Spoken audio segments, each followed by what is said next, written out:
Ya, Assalamualaikum warahmatullahi wabarakatuh. Waalaikumsalam warahmatullahi wabarakatuh. Bismillahirrahmanirrahim. Alhamdulillahirabbil alamin. Assalatu wassalamu ala asrofil anbiya'i wal mursalin sayyidina wa maulana Muhammad amma ba'd. Kepada yang terhormat seluruh Dewan Guru KBT Darul Hikmah, alhamdulillah pada siang hari ini kita bisa berkumpul untuk belajar bersama, sharing bersama dengan kami dalam keadaan sehat walafiat. Shalawat ma'asalam tetap tercurah limpahkan kepada baginda Rasulullah Sallallahu Alaihi Wasallam yang telah membimbing kita dari jalan yang gelap menuju jalan yang terang benderang, yakni ad-dinul Islam. Bapak Ibu, maaf ya nggak ada Bapak ya. Semua ustazah yang hadir di sini, alhamdulillah saya di CGP Angkatan 11 ini kelas 120B akan memaparkan sedikit sharing bersama panjenengan semuanya tentang menyebarkan pemahaman dan penerapan pengalaman budaya positif. Namun sebelum acara presentasi kami lanjutkan, marilah kita berdoa dengan harapan semoga kita bisa mendapatkan ilmu yang bermanfaat dan mendapatkan keberkahan untuk kita semuanya dan bisa kita implementasikan kepada anak-anak dan juga lingkungan sekolah kita. Ala hadhihi wa ala kulli niyatin shalihah. Al-Fatihah.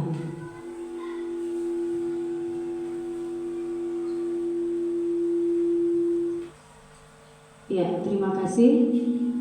Nah, teman-teman di sini saya mengumpulkan teman-teman semuanya ini untuk sharing bersama tentang menyebarkan pemahaman dan penerapan pengalaman budaya positif.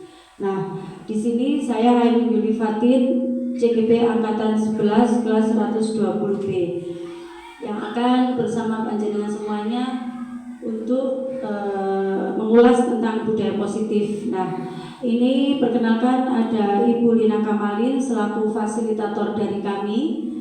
Kemudian ada Ibu Siti Nuraifah merupakan pengajar praktik kami di CGP Angkatan 11 kelas 120B khususnya. Kemudian saya sendiri Ainun Yuli Fatin SPD CGP Angkatan 11 kelas 120B Kabupaten Sidoarjo. Ya. Ini nanti yang kita bahas bersama, yang kita sharing hari ini ya, kita mengadakan sharing ini perubahan paradigma belajar yang pertama. Kemudian kita membahas tentang disiplin positif, dilanjutkan dengan nilai-nilai kebajikan, kemudian kebutuhan dasar manusia dan motivasi perilaku manusia. Kemudian dilanjutkan dengan kita membahas tentang posisi kontrol guru, kemudian keyakinan kelas yang mungkin biasanya kita juga sudah mengenal peraturan kelas ya. Kita akan mengenal keyakinan kelas. Kemudian segitiga restitusi. Segitiga restitusi ini yang paling ini harus kita miliki. Kita bisa menerapkan segitiga restitusi dalam menyelesaikan beberapa kasus di kelas ataupun di sekolah. Jika kita akan melewati tahapan segitiga restitusi, mungkin akan menjadikan nanti perubahan lah ya. Kita berharap ada perubahan setelah kita melakukan sharing hari ini.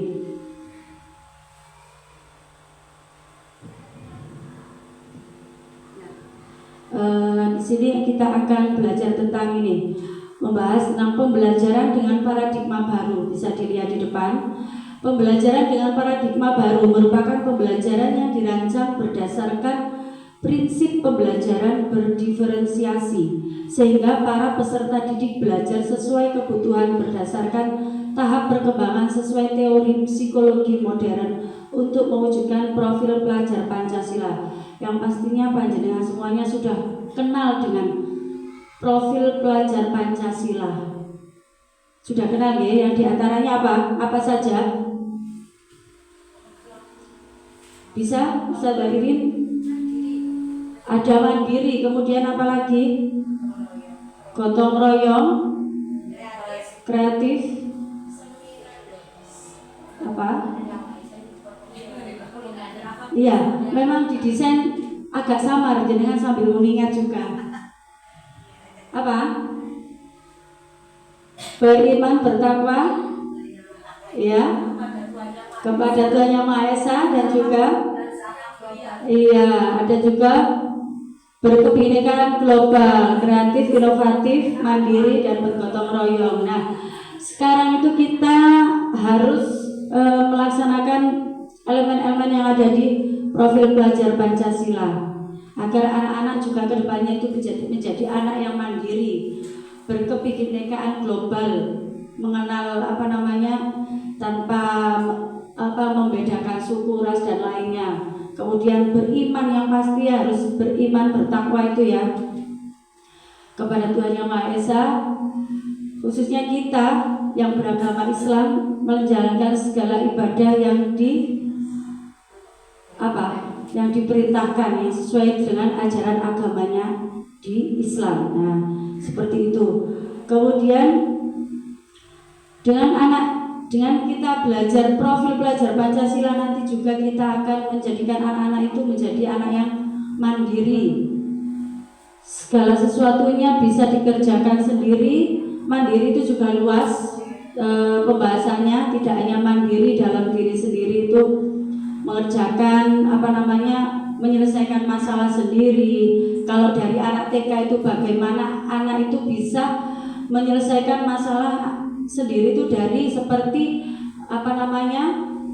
contohnya yang di sekolah ketika anak-anak masuk kelas, sebelum masuk kelas apa dulu, karena kita biasanya melepas sepatu, anak-anak harus bisa melepas sepatu sendiri, kemudian setelah dilepas diletakkan di rak. Dan itu secara mandiri sudah tanpa arahan kita, karena kita melakukan suatu pembiasaan yang harus dilakukan anak.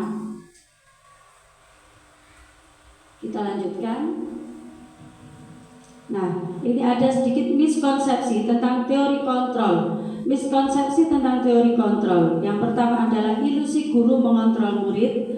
Yang kedua, ilusi bahwa semua penguatan positif efektif dan bermanfaat. Yang ketiga adalah ilusi bahwa kritik dan membuat rasa bersalah mampu menguatkan karakter. Yang keempat adalah ilusi bahwa orang dewasa berhak memaksa. Jenengan setuju menghukum seperti ini ya, kritik dan membuat rasa bersalah mampu menguatkan karakter? Apakah ketika anak-anak itu dibuat kondisi merasa bersalah, apakah itu akan menguatkan karakter dia? Tidak ya? Iya. Kemudian orang dewasa berhak memaksa. Apakah orang dewasa, paling tidak orang dewasa di sini itu antara orang tua dan juga guru ya, yang dikenal anak-anak otomatis. Kalau di rumah orang tua, kalau di sekolah adalah guru. Kalau di rumah atau guru di sekolah, apakah berhak memaksa? Harusnya seperti apa?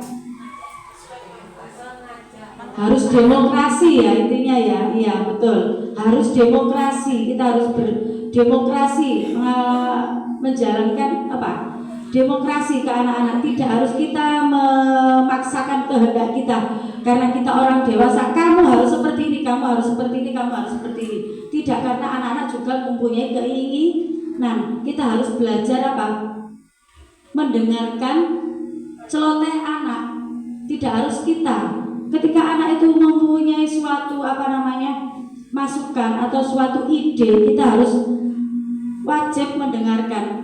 Meskipun ide itu menurut jenengan semuanya alah hanya gitu toh ide, jangan diremehkan, tapi harus di-reward. Oh, ternyata anak ini itu bisa memberikan ide, padahal teman-temannya masih pemikirannya tidak sampai segitu mungkin ya.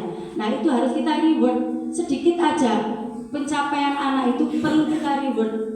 Tidak jauh-jauh dengan anak kita sendiri aja ya. Ketika anak itu mungkin yang tahapannya 1 tahun atau masih 2 tahun ya di rumah gitu ya.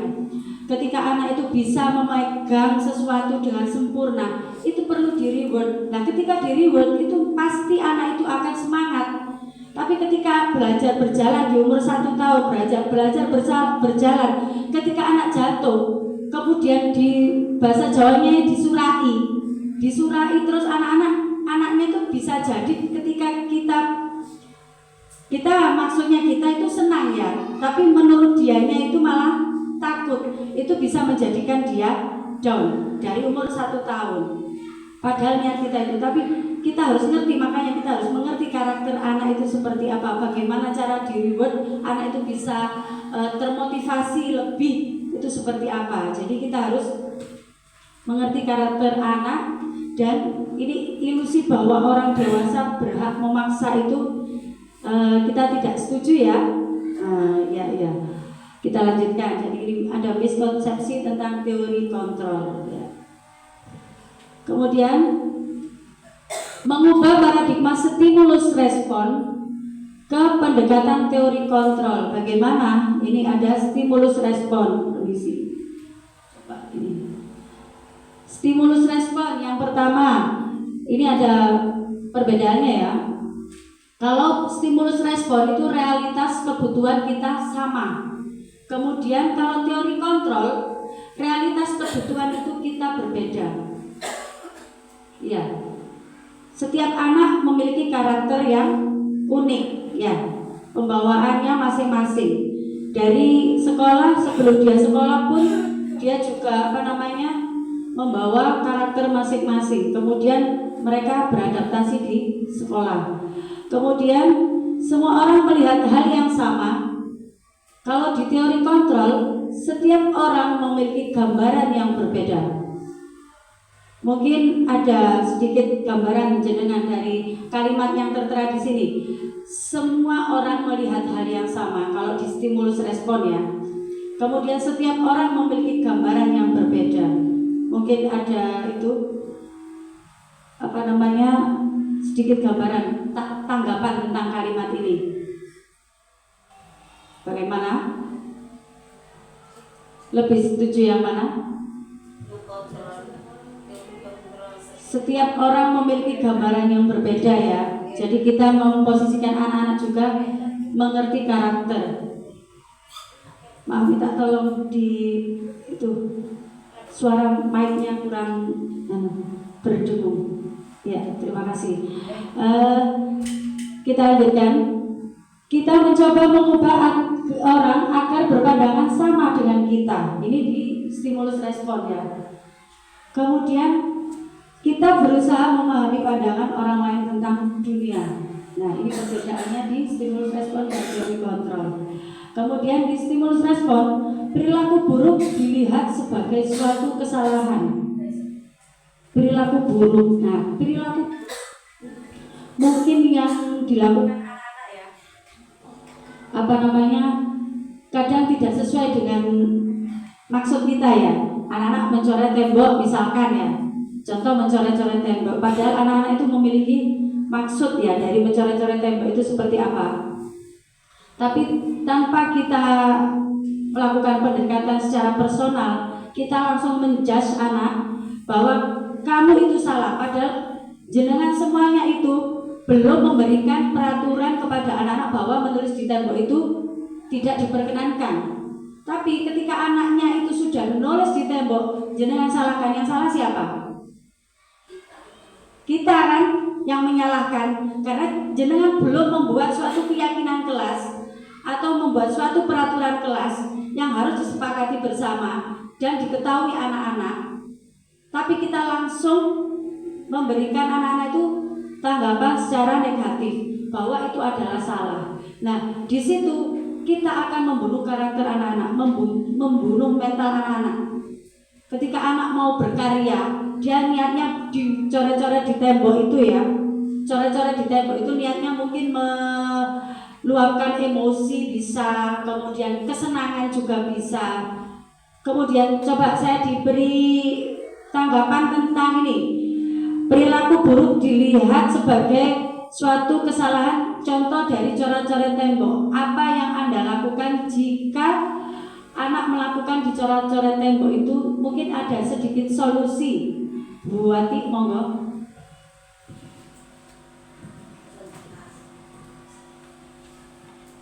Dek, ini tembok ini buat apa, Dek? Ya, lanjut.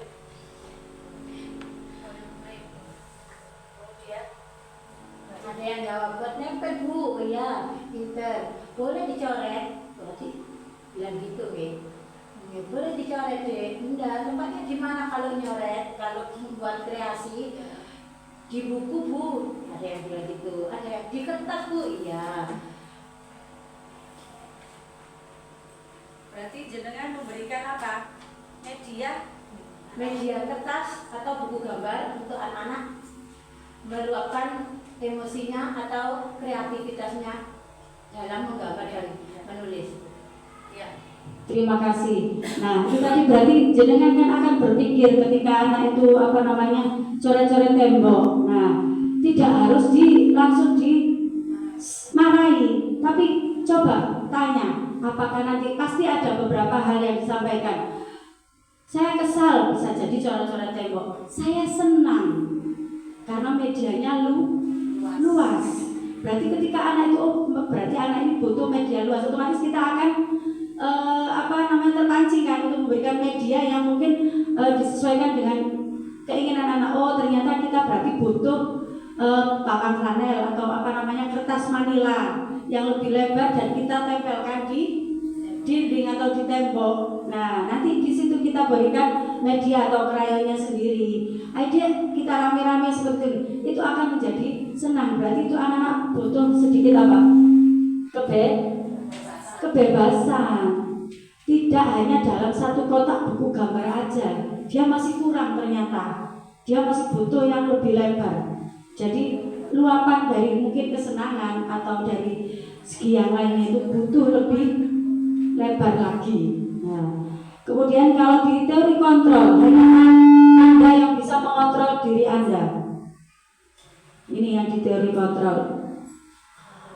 Oh ya, maaf. Semua perilaku memiliki tujuan. Ini yang di teori kontrol. Untuk yang di stimulus respon, perilaku buruk dilihat sebagai suatu kesalahan. Kalau di teori kontrol, semua perilaku memiliki tujuan. Nah, itu tadi tujuan anak-anak untuk coret-coret tembok itu berbeda-beda. Pasti ada maksud dan tujuannya. Orang lain bisa mengontrol saya kalau di stimulus respon. Tapi kalau di teori kontrol, hanya Anda yang bisa mengontrol diri Anda. Kita sendiri. Kita nggak bisa mengontrol Bu Ririn misalkan ya. Tak kontrol emosi ini Bu Ririn, saya kontrol, nggak bisa ya. Dirinya sendiri yang mengontrol emosi. Bagaimana keluar dari zona aman? Bu Ati juga gitu, ngontrol emosinya sendiri. Bu Intan, Bu Lili juga sama. Keluar dari zona nyaman, bagaimana kontrolnya itu seperti apa? Nah, itu adalah sedikit motivasi intrinsik itu dari dalam ya, dari diri kita sendiri. Saya juga seperti itu. Bagaimana saya, kalau seperti ini saya akan aman-aman saja. Ternyata tidak ada pengawasan, ya sudah, saya aman melakukannya. Tapi ketika kita melakukan suatu keinginan untuk berubah, ya kita dari motivasi intrinsik kita, bagaimana cara kita berubah, bagaimana untuk menjadi yang lebih baik, seperti itu. Kemudian saya bisa mengontrol orang lain, Anda tidak bisa mengontrol orang lain. Ini yang di stimulus respon. Nah, kebalikannya ya, kalau di stimulus respon saya bisa mengontrol orang lain, tapi kalau di teori kontrol Anda tidak bisa mengontrol orang lainnya. Ini keduanya ini memiliki plus dan minus, keduanya sama-sama. Pemaksaan ada pada saat bujukan gagal. Ketika Anda merayu anak, jenengan semuanya mungkin sudah pernah ya ngerayu arek, ngerayu muridnya sendiri. Ketika merasa gagal, nggak bisa, misalkan diajak masuk, ya ini pemaksaan akhirnya, ya pemaksaan wis kesuwen cemot ae wis gendong ae wis. Itu adalah solusi instan yang biasanya kita lakukan. Kemudian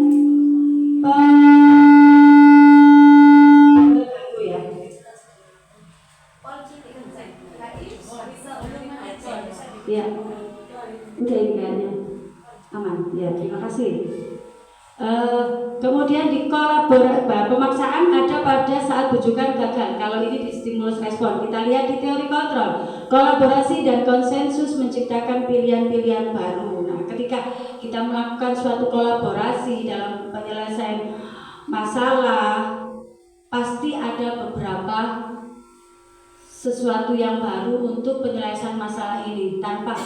Kalau kita secara sendiri itu beda dengan bareng-bareng. Hasilnya itu beda ya. Mungkin jenengan bisa merasakan bagaimana kita berpikir sendiri dan kita berpikir bareng-bareng. Ya, merasakan ya. Lebih apa? bersama-sama. Oke, iya betul. Pasti sesuatu yang baru akan muncul. Kita berpikir seperti ini. Seperti kita memikirkan lomba kemarin ya. Ketika dipikirkan oleh panitia saja, mungkin ada beberapa panitia perwakilan memikirkan, kemudian diflorkan di forum, ternyata ada sesuatu yang baru. Oh, ternyata lebih asik ya. Oh, gitu ya. Jadi, pemikiran bersama itu memang lebih lebih bagus juga. Nah, kemudian model berpikir menang dan kalah kalau di stimulus respon. Kalau menang ya menang, kalah ya kalah. Kalau di teori kontrol, model berpikir menang. Maksudnya kita bertahan, bagaimana caranya kita harus berada di posisi atas itu seperti apa, kita harus meraihnya itu seperti apa, seperti itu. Nah, kita lanjut. Nah, di sini akan ada apa ya? Ini disiplin positif. Apa sih disiplin positif itu? Apa sih maksudnya ya? Kita bahas di sini. Yang pertama ini ya, disiplin berasal dari kata disiplina yang artinya itu belajar. Disiplin mengacu pada disiplin diri yang memiliki tanggung jawab terhadap apa yang dilakukannya berdasarkan nilai-nilai yang diyakini. Pasti jenengan kasaran aja sudah tahu ya disiplin itu seperti apa. Modelnya itu harus sesuai porsinya. Disiplin itu ya sesuai dengan porsinya, sesuai aplikasi ya. Disiplin positif merupakan salah satu cara penerapan disiplin yang bertujuan guna menumbuhkan kesadaran serta memberdayakan murid tanpa imbalan atau reward, ancaman atau hukuman. Nah, disiplin positif ini merupakan salah satu cara penerapan disiplin yang tidak butuh imbalan atau reward, ancaman maupun juga hukuman. Ya.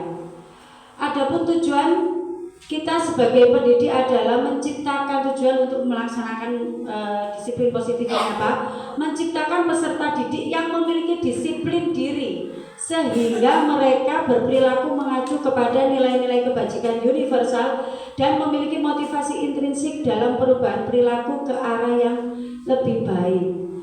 Kita berharap dengan adanya disiplin positif nanti yang kita terapkan, nanti anak-anak itu menjadi pribadi yang mandiri dan bertanggung jawab apa yang sudah dilakukannya.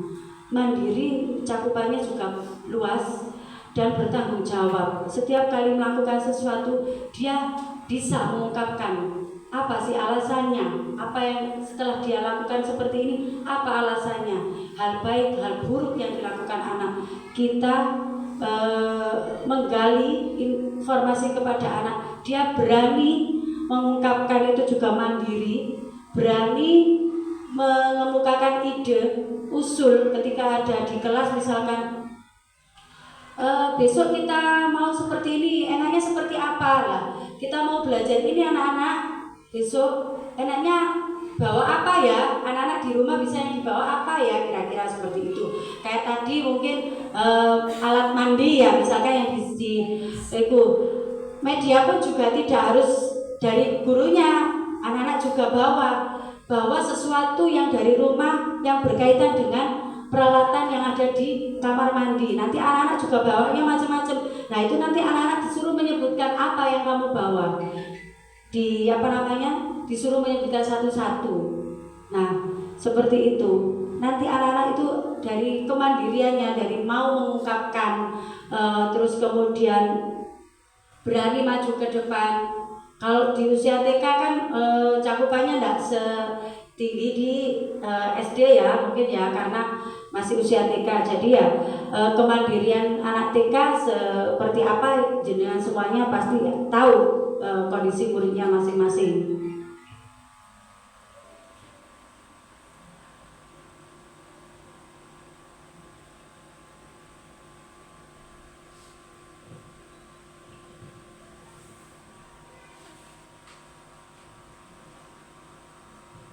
Nah, kita masuk di nilai-nilai kebajikan.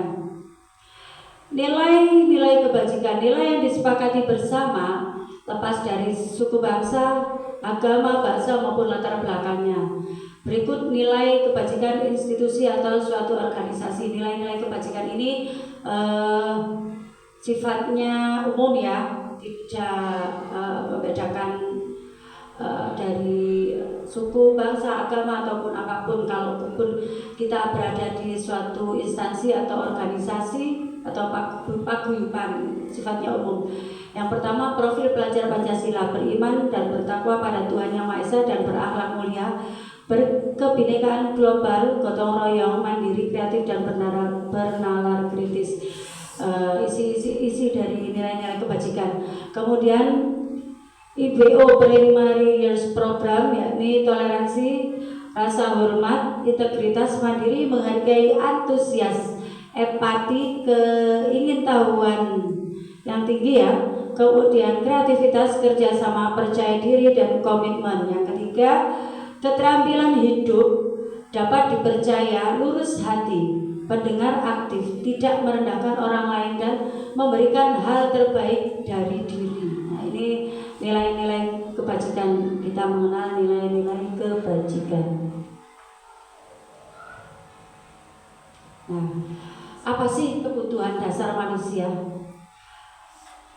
Kita membahas tentang kebutuhan dasar manusia adalah segala sesuatu yang kita lakukan untuk mendapatkan apa yang kita inginkan. Seluruh tindakan yang kita lakukan memiliki tujuan tertentu dan semua usaha terbaik yang kita lakukan adalah dalam rangka agar kebutuhan dasar kita terpenuhi dengan baik. Kebutuhan dasar manusia itu apa saja? Coba kita lihat. Yang pertama adalah bertahan hidup. Pasti ya, ini ya, bertahan hidup adalah kebutuhan dasar kita. Apa kebutuhan hidup ini ya? Bertahan hidup ini meliputi apa?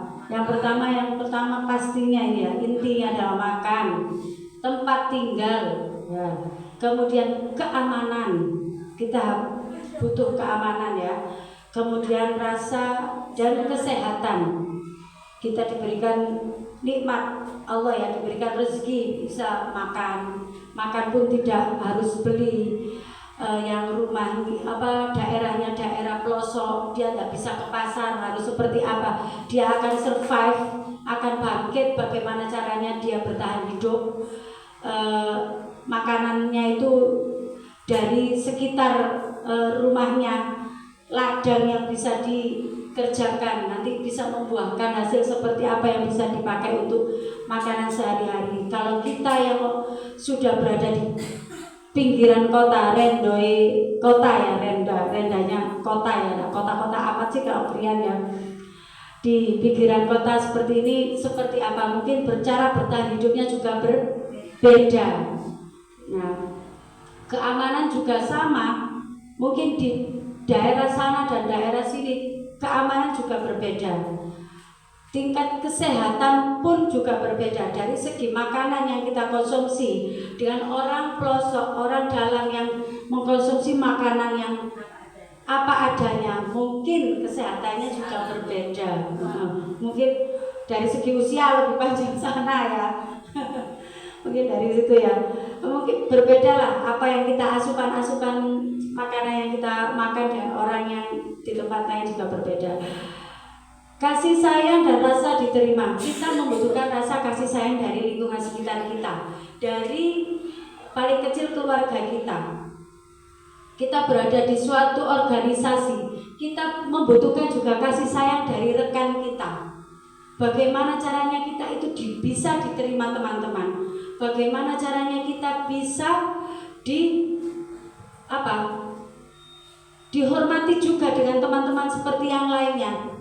Bukan nanti ketika ada teman yang diremehkan, biasanya ada anak itu kadang biasanya kalau di sekolah-sekolah ada bullying ya. Bagaimana caranya kita menghindari bullying itu? Bagaimana anak itu yang biasanya dibully sama teman-temannya bisa diterima dengan apa adanya? Berarti tugas kita adalah memahamkan anak yang dibully ini seperti apa kepada teman-temannya. Seperti dulu saya pengalaman Bian ya, yang berkebutuhan khusus speech delay dulu ya. Ngomong pun anaknya masih terbata-bata, hanya seperti kemampuannya seperti anak yang 1 tahun. Itu aja sudah beberapa kata yang sudah dimiliki, tapi dia masih belajar seperti anak seusia 1 tahun, masih beberapa kata yang dipahami. Tapi perintah dia bisa, ketika dia mengucapkan saja dia kesulitan. Jadi mungkin kayak kosakata itu tumpuk di sini tapi belum bisa mengungkapkan. Nah, itu kan sering dibully ya sama teman-temannya ketika mainan secara kompak anak-anak itu membuli. Tapi bagaimana caranya guru untuk menghentikan seperti itu? Ya caranya seperti kemarin yang saya lakukan itu, mengumpulkan anak-anak dengan mendampingi Mas Biannya. Kalau Mas Bian itu seperti ini, sama seperti anak-anak, kemudian memahamkan anak-anak bagaimana Mas Bian bisa diterima anak-anak. Mas Bian pun juga gitu, kita memahamkan Mas Biannya bagaimana dengan teman-temannya yang seperti itu. Keduanya dipahamkan. Nah, tugas saya kemarin tidak hanya kepada anak-anak, tapi tugas saya juga memahamkan kepada wali murid yang ada di lingkup kecil kelas saya. Bagaimana wali murid juga menerima anak ini untuk bisa belajar bersama dengan teman-temannya yang lain, seperti itu. Jadi ketika kita berada di kelas, ya bagaimana caranya biar diterima di kelas itu seperti apa, biar juga seperti itu sebaliknya. Dan di luar, di komunitas yang lebih besar lagi, di luar kelas ketika bermain bersama, bagaimana cara kita memahamkan temannya yang kekurangan itu seperti apa. Kita harus saling menghargai, kita terapkan, kita tanamkan kepada anak-anak seperti itu. Karena bullying itu pasti rasa menghargai, menghormati antar sesama itu pasti hilang. Jadi kita harus menanamkan sejak dini bagaimana cara menghargai temannya, bagaimana cara kita mereward teman. Temannya lo bisa menyanyi di depan, atau bisa mengaji, atau bisa membaca atau menghafal bacaan-bacaan Al-Quran.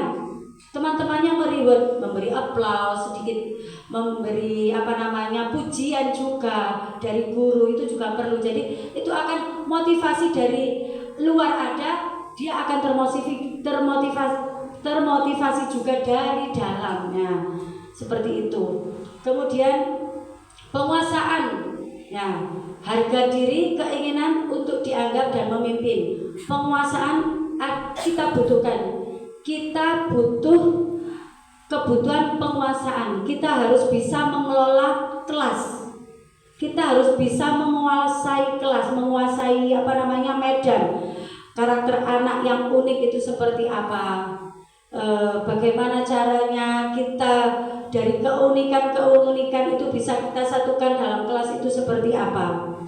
Kebebasan, kita butuh kebebasan. Kita sendiri butuh kebebasan. Ketika kita suntuk, ketika kita sudah pekerjaan yang bertubi-tubi, kita juga sebagai guru, kita juga manusia butuh kebebasan. Tidak hanya anak-anak saja yang pastinya.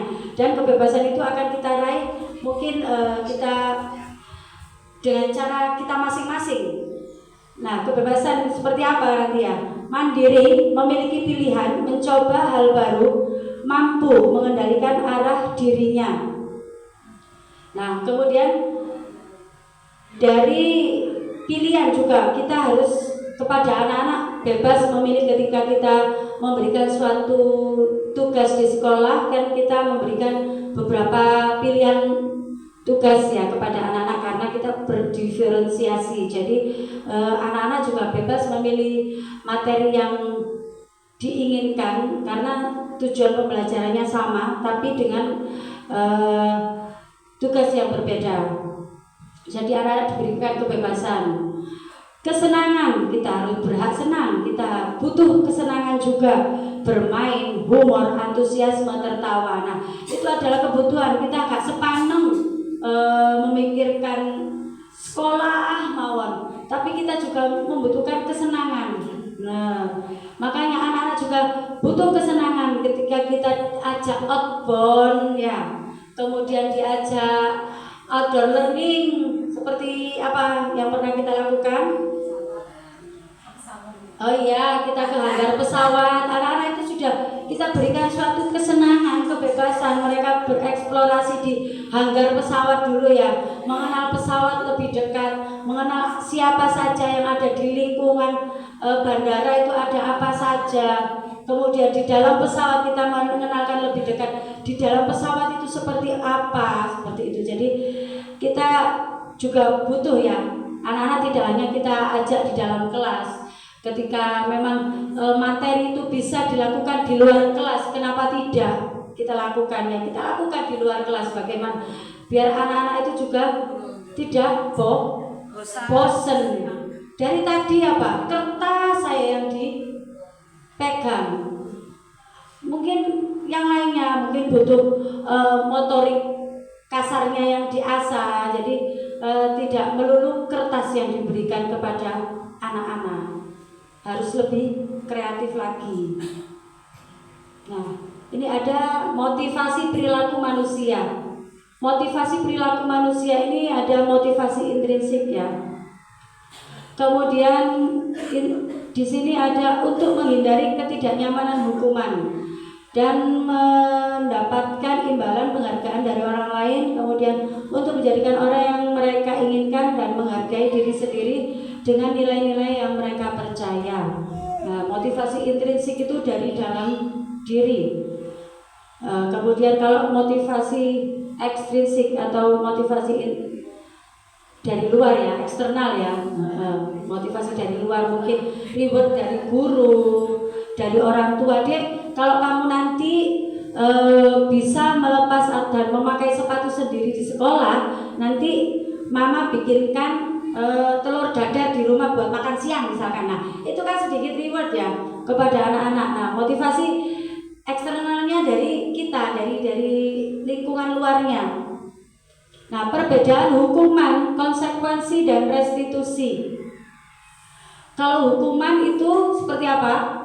Tidak terencana atau spontanitas, murid tidak tahu apa yang akan terjadi, tidak dilibatkan, bersifat satu arah, berupa hukuman psikis atau fisik. Nah, biasanya model hukuman seperti ini. Ya. Jenengan kalau mengasih hukuman, memberi hukuman, apakah seperti ini? Tidak terencana. Apa mungkin direncanakan? Mene wong iki, arek iki mene tak kayak hukuman ini. Padahal belum tentu anak ini melakukan suatu kesalahan. Apakah sudah direncanakan? Mene aku nek anak modelku gini, aku harus seperti ini hukumannya. Apakah kita buat rentetan? Tidak ya. Spontanitas ya biasanya kan ya. Iya. Kalau bisa ya rentet ya, bagaimana cara kita menyayangi mereka itu seperti apa. Murid tidak tahu apa yang akan terjadi. Mungkin saya juga gitu. Ketika di suatu komunitas ya, ada suatu permainan mungkin ya. Ketika ada hukuman seperti ada di fun game seperti itu, kan hukuman itu biasanya juga tidak terencana. Ketika kita melakukan suatu fun game, kita melakukan kesalahan, nah hukuman itu biasanya juga tidak tahu apa yang akan terjadi juga. Nah, tidak dilibatkan, hanya satu sisi, orang yang menghukum saja yang tahu, ya. Bersifat satu arah. Ya, orang yang menghukum saja yang tahu, dan hanya anak yang dituju saja yang dihukum. Berupa hukuman psikis atau fisik, dan juga bisa hukum secara verbal. Hukuman itu fisik bisa, Psikis itu biasanya dari hukuman verbal. Biasanya kita ngomong jelek, itu kan sudah mancem ke anak-anak. Ketika ngomong kamu itu nggak bisa, kata nggak bisa ini loh akan mancem di dalam otak anak. Pasti aku kok gak bisa. Saya nggak bisa Bu Guru, saya nggak bisa Ustazah. Mungkin akan selanjutnya akan bilang begitu dan dia tidak akan pede dengan pekerjaannya sendiri.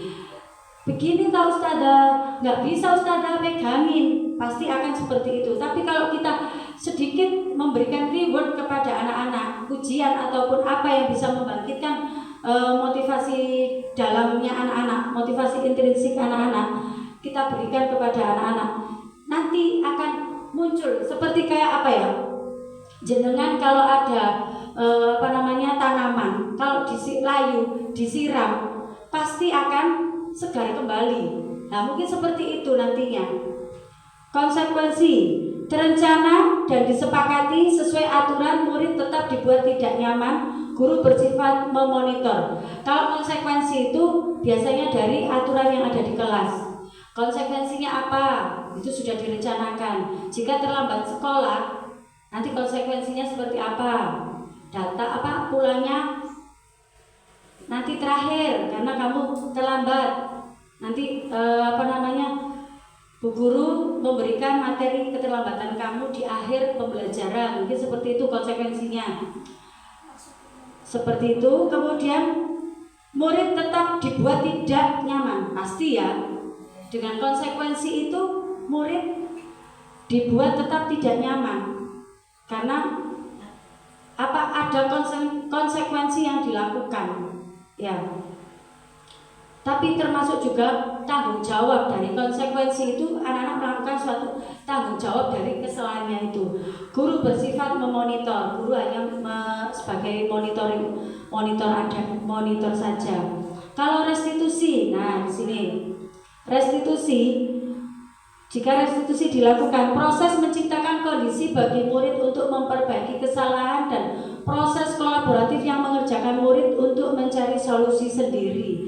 Nah, kalau restitusi ini nanti prosesnya ada beberapa tahapan yang harus dilalui. Nanti kita lanjutkan, nanti kita bahas bersama. Nah, ini kita mengenal 5 posisi kontrol guru. Sudah pernah mengenal 5 posisi kontrol kita sebagai guru? Ada yang pernah mengenal? Belum? Ya, kita kenalan ya bareng-bareng ya. Yang pertama penghukum. Ya. Penghukum ini posisi kontrol. Apakah kita sebagai penghukum posisi kita? Berarti pernah ya menghukum ya? Eksekutor katanya Ustaz lihat. Pembuat merasa bersalah ini. Nah, kita nanti memposisikan diri kita itu ada di mana? Apakah kita sebagai penghukum? Apakah kita itu pembuat merasa bersalah anak? Apakah kita sebagai pemantau? Apakah kita sebagai teman? Nah, apakah kita sebagai manajer? Nah, dari ini nanti jenengan akan bisa tahu posisi kontrol kita itu ada di mana. Oh, ternyata saya itu ada di teman dan manajer. Oh, kesuwen aku gak suka enak penghukumnya cepet, mungkin seperti itu ya. Ya gak karu-karuan nanti muridnya. Ya. Contoh kasus murid terlambat ke sekolah ya, penghukum. Kalau penghukum ya sebagai penghukum, nanti coba hukuman yang diberikan seperti apa selain hormat bendera selama 1 jam. Apa biasanya mungkin yang bisa dilakukan sebagai penghukum? Gak boleh masuk, belajar di luar. Mungkin seperti ya katanya nanti itu. Apalagi? Oh, hafalan surat-surat pendek ya. Nulis 1 lembar, sing pegel tangan. Iya. Kemudian pembuat merasa bersalah. Ketika ada murid terlambat ke sekolah, yang dilakukan seperti baik contoh ya, contoh. Berapa kali ibu bapak harus memberitahu kamu, nak, kamu selalu saja mengecewakan ibu. Ini kalimat yang diberikan kepada anak. Seperti itu. Nah, ini pembuat merasa bersalah. Nanti anaknya pasti akan mikir kan. Dia akan merasa bersalah ketika dia datang terlambat. Padahal keterlambatan itu tidak tentu anak yang berulah. Ya, dari keterlambatan itu, jenengan belum sampai menginterview anak tersebut, jenengan sudah, kamu terlambat harus seperti ini, kamu terlambat harus seperti ini, tapi tidak diinterview dulu, apa alasannya terlambat tadi, itu. Kemudian teman sebagai teman ya, sebagai teman, ayo dong ikuti aturan sekolah, tolong bantu ibu ya, sekali ini.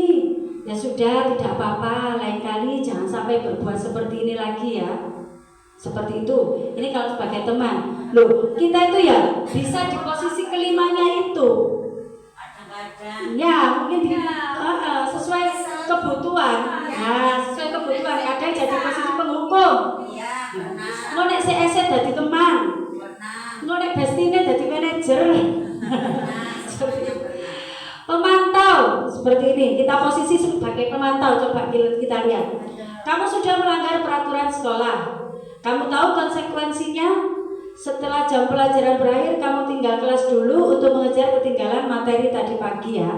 Nah, ini pemantau seperti ini. Anak-anak diberikan arahan untuk mengetahui konsekuensi yang harus dilakukan. Kemudian manajer, apakah kamu tahu kesalahanmu? Nah, ketika anak tidak tahu kesalahannya, belum paham dengan kesalahannya itu kan, kita coba kita gali untuk mengarahkan agar anak itu mengerti kesalahan yang telah dilakukan. Apakah kamu tahu kesalahanmu, nak? Datang terlambat, sadar, misalkan seperti itu, sudah tahu. Terus kalau ditanya kode, kayak berarti ada sesuatu yang salah di anak ini. Tidak mau bicara, kemudian apa, dan kita harus perlu menggali sehingga anak ini bisa mampu mengungkapkan alasan apa ketika anak itu terlambat ke sekolah.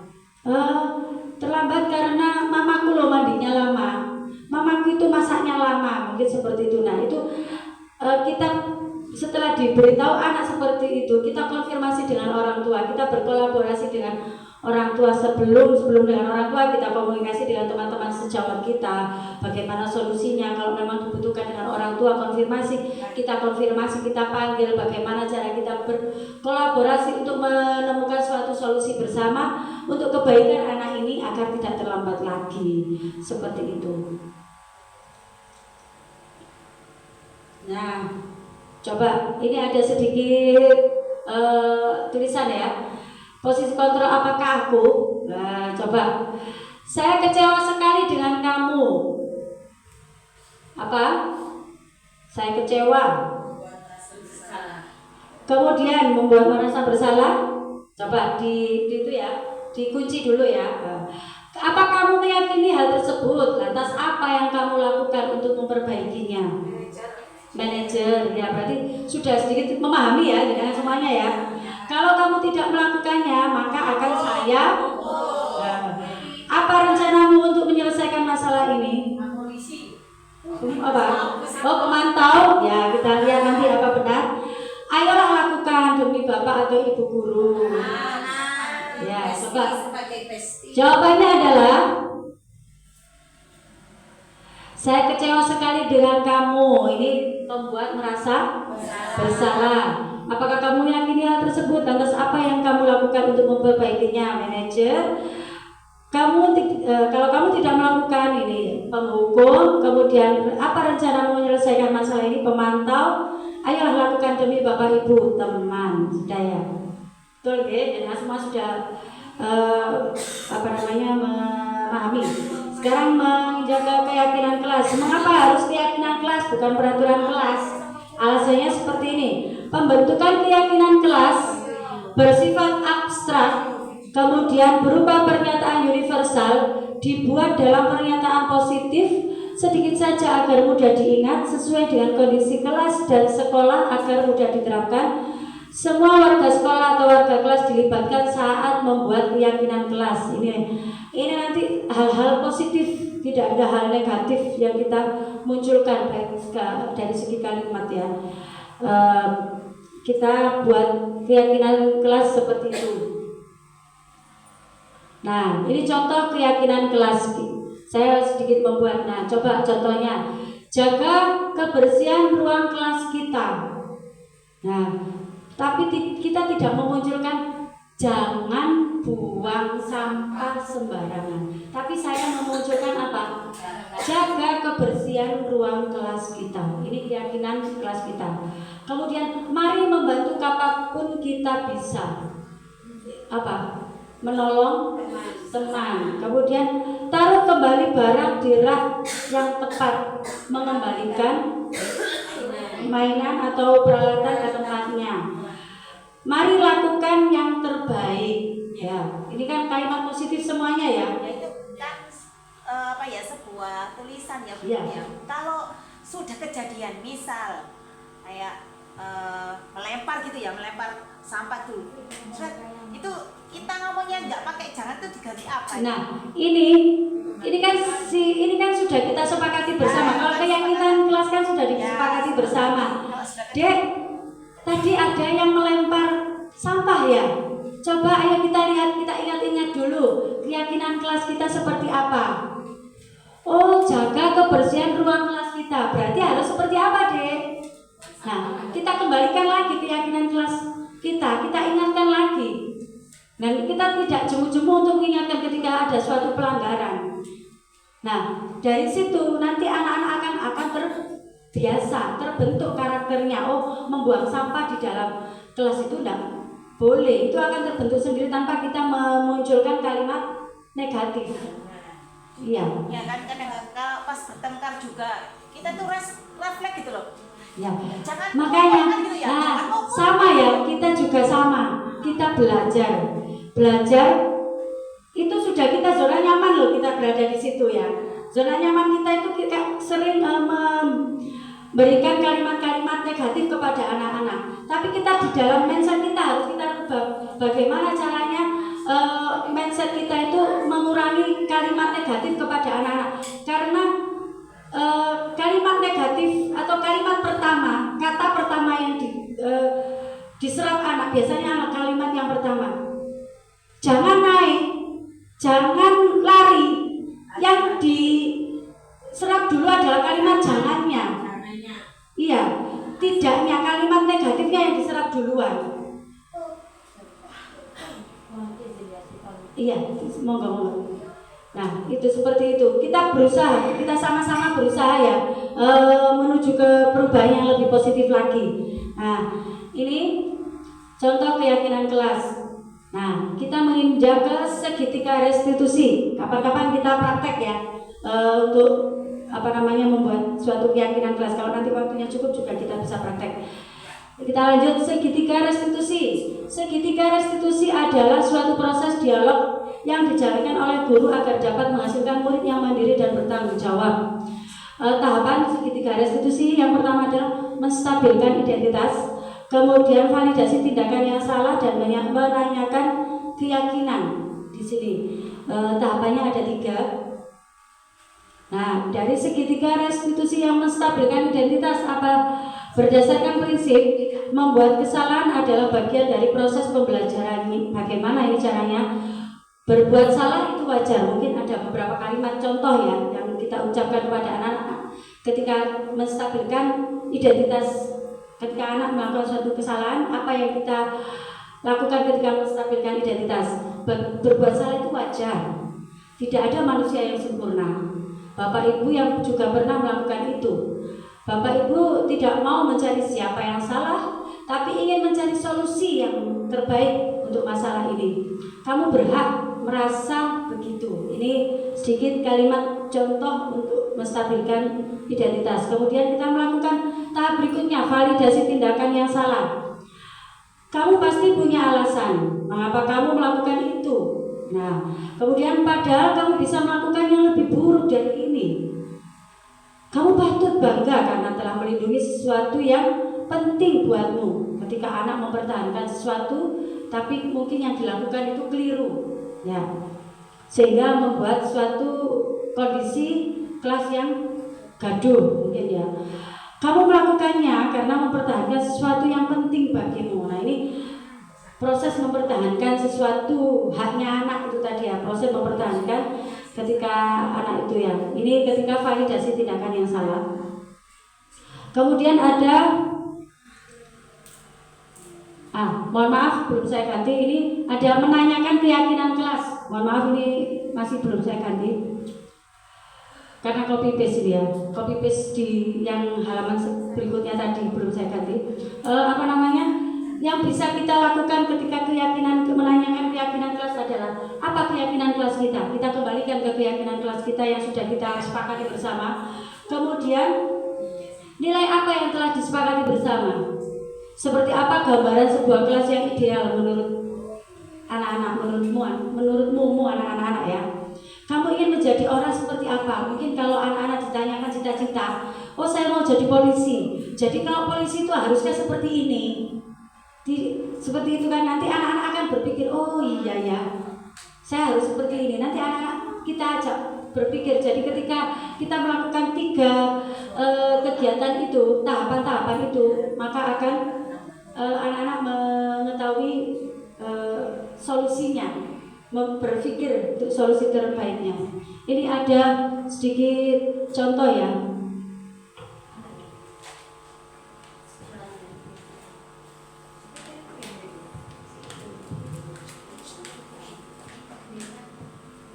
Di laptopnya.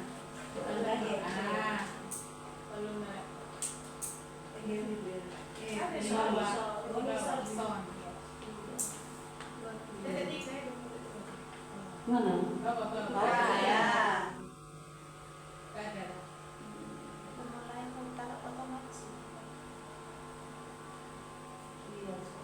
Dengar ya.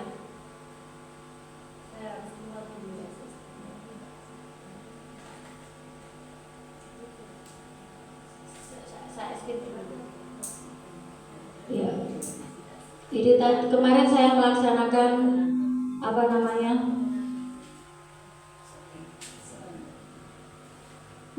segitiga restitusi kepada anak-anak. Mohon maaf, ternyata kok malah saya matikan ini laptopnya. Melakukan segitiga restitusi ketika ada Mbak Farin membawa pensil, kemudian Falsha mengambilnya tanpa izin. Ketika Farin mencarinya, ketahuan kalau Falsha yang mengambilnya. Nah itu saya melakukannya dengan segitiga restitusi. Bagaimana, mengapa Falsanya itu mengambil?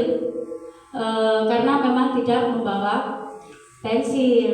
Ketika melihat pensil temannya yang berlebih, diambil tanpa minta izin. Ketika itu sudah mengetahui alasannya, kita menanyakan bagaimana dengan keyakinan kelas yang sudah kita sepakati kalau meminjam itu harus seperti apa. Ternyata anaknya juga masih ingat, meminjam itu harus izin permisi terlebih dahulu.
tidak kena macet, datangnya bisa tepat waktu.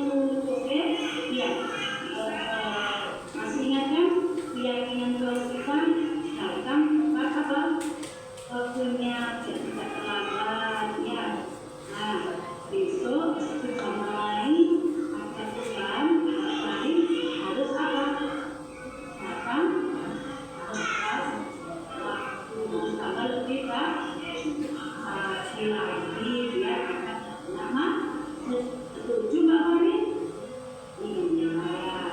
Terima kasih Mbak Fari. Ya, sekarang sudah boleh masuk ke kelas lagi. Bisa tambah lebih baik dan lebih cepat. Oke? Terima kasih Mbak Fari.